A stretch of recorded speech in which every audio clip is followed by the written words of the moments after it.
It has been said that if an organization is not creating, then it is dying. In this Maxpoint Organizations segment, Dr. Frank Banfill discusses organizational creativity and how to innovate effectively. Dr. Frank Banfill here, talking to you today about innovation in organizations. Someone once said that either an organization innovates or it dies. Well, that's true. However, some organizations innovate so much they also die as well. So innovation is kind of a two-edged sword. It really cuts both ways. It can be very beneficial, but it can also be very devastating if it's not handled properly. So let's talk a little bit about what does it mean to effectively use innovation in your organization. Well, first of all, we need to understand what is innovation. Innovation is a product, a service, a procedure, efficiency, structure, or other reproducible item created by an organization that adds definable value to the organization. So the key words in there are reproducible and definable. So in other words, if it's something that you can create and you can do it over and over and over again, that's reproducible, right? Definable means that you can see, you can track the actual value that that innovation adds to the organization. That is true innovation. The challenge with a lot of companies is that they will seek after innovation, but it doesn't really add value because they don't tie it into the organization the right way. So we want to do that. We want to evaluate effectively. Now, when we're thinking about innovating effectively, rather, we got to think about really a quadrant, and let's put it over here. So this quadrant really has four key areas, and this really represents where different organizations may be at in their thinking and approach when it comes to innovation. So down here, we have the clueless dreamer. This is the organization that wants to be innovative, that wants to do new things, that wants to have breakout. They would love to be creative, but they really don't do anything about it. There aren't systems in place. They're not delivering anything. There's a lot of starts and stops. There are a lot of projects that get started, but they're never really seen through to completion. And all they do is just get frustrated because there's no process to sustain that innovation. So it's a lot of money is wasted, a lot of time is wasted because all we're really doing is dreaming. We're not really serious. We don't have the processes and things in place necessary to really make innovation effective. So you'll notice on this chart, on one side of it, we have innovation processes, either high or low.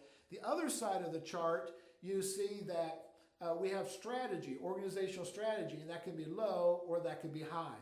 So where these things fit in your organization is really going to determine how effective that you are when it comes to innovation. So we've got the clueless dreamer down here. Up here we have the wandering innovator. This is the organization that's very, very creative. They put a lot of time, effort, focus on innovation.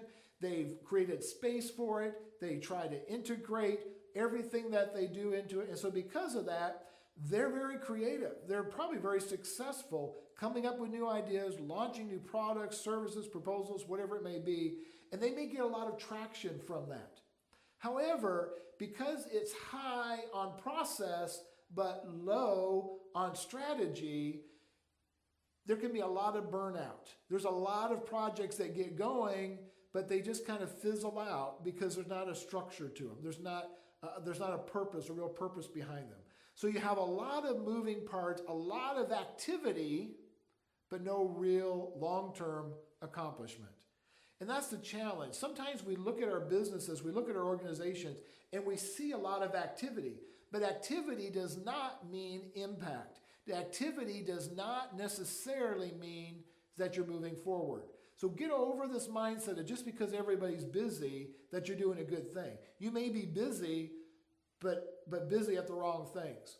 So now we come down over here in this lower quadrant where it's very high on strategy but low on innovative process, and we have the boring director.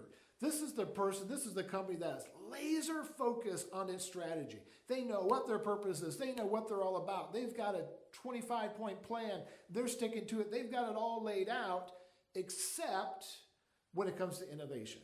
So they've left out that one key component that can really propel them forward, and that's creativity and innovation. So they're stuck in this. So maybe time to time they might try to do something innovative. They might stick something into their plan and have some success with it. But the company is not built around the idea of being innovative. So there's no process in place. The other and the best area for a company to be in is what I call the value maximizer.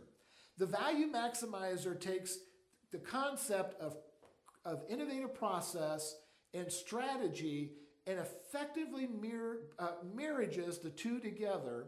And so now what you have is something that's very high value. You have a process for innovation.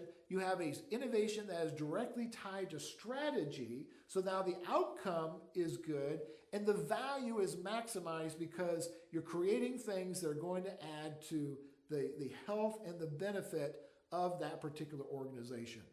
So I'm going to encourage you today to have a creative organization, to innovate, but innovate in the right way. Be that value maximizer. If you'll do that, you'll get more out of your people, you'll get more out of your time, your energy, everything else will be magnified in a greater way and help you become a company of real destiny.